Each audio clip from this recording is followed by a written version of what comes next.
Joining me live is former White House Chief of Staff Mick Mulvaney. Mick, yeah, a few people will pick up on that, won't they? Particularly the left.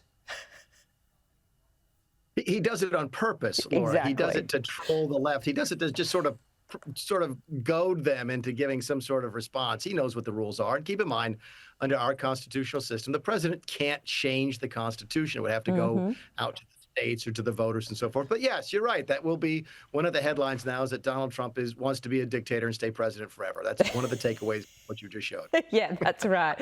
I look forward to reading those articles that will crop up in the next couple of hours. We'll see. Now, let's talk about his first week as Trump 2.0. You've given him a B+ for his efforts. Why?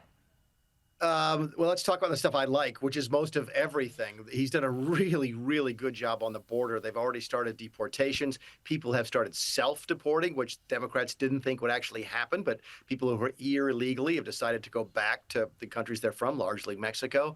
And he's stopped the influx of new illegal immigration. The entire attitude about immigration here changed almost overnight. I talked to my European friends, like, oh, what are we going to do about our migration problems? I'm like, if you change your policies, it will change. And that's what we've done. So it's been a dramatic turnabout here. Some of the things he's done on personnel have been great. Here's what I think he's messed up with, and the reason I can't give him a solid A or A+.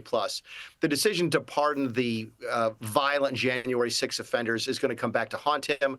It's one of those things, I think, that instead of now talking about the bizarre pardons that Joe Biden gave out the door, everybody's talking about how a Republican president pardoned people who attacked police officers. The other thing that I think he's done that is going to cause him difficulty, could cause him difficulty, I hope that it doesn't, Laura, because some of these are friends of mine, but he pulled the security details for John Bolton and for Mike Pompeo. These are people that worked with Donald Trump in the White House, and because of the work they did, are on an Iranian kill list. And for whatever reason, Donald Trump pulled their publicly funded Secret Service details this week. I don't know why those two things happened. That's what's preventing him from having a perfect first week, I think. Yeah, I think what Donald Trump has done effectively is proven to people once again that governments can be effective. I think this is true of many democracies, and definitely here in Australia, Mick, that the tinkering around the edges really frustrates people in a cost of living crisis when people feel like that they can see the things that need to be changed, but no one is willing to do it. Is that the sentiment there in America? Very much so. It's an entirely different attitude towards the government right now. I'm on a television network here in the U.S. where they pair me regularly with Democrats, and I become friends with many of them. And I can't tell you the number of them who've told me, boy, I wish when our people won, they would act as decisively as Donald Trump does. Yeah. He's actually following through on what he said he would do in the election. Ordinarily, politicians, and I used to be one, you sort of promise what you hope you can deliver, and then you sort of get there and you're like, well, I can't do that, but I'll try something else. Donald Trump is doing exactly what he said he is going to do. He fired a bunch of inspector generals this week when he was accused of breaking the law by the Senate. The Senate said he's supposed to give 30 days notice. The administration came out and said, you know what, we think that law is unconstitutional. Let's go to court. We'll fire everybody until then. So it's been an interesting sort of change of attitude about how to run a government, and even the Democrats are noticing. Yeah, that's right.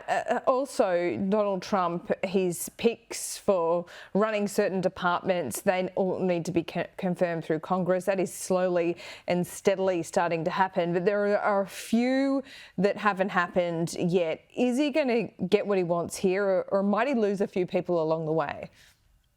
Oh, I know these names are not going to register, I know, with a lot of your audience, but here, the folks who are the political junkies, it's popcorn week. It's grab a bowl of popcorn and watch TV all day, because it's Bobby Kennedy this week, Tulsi Gabbard, who is being nominated for the Director of the National Intelligence, and Kash Patel, who's nominated to head our FBI. Again, names you're probably not familiar with down there, but these are going to be probably the highest profile of all of the hearings, up to and including Pete Hegseth for Department of Defense next week.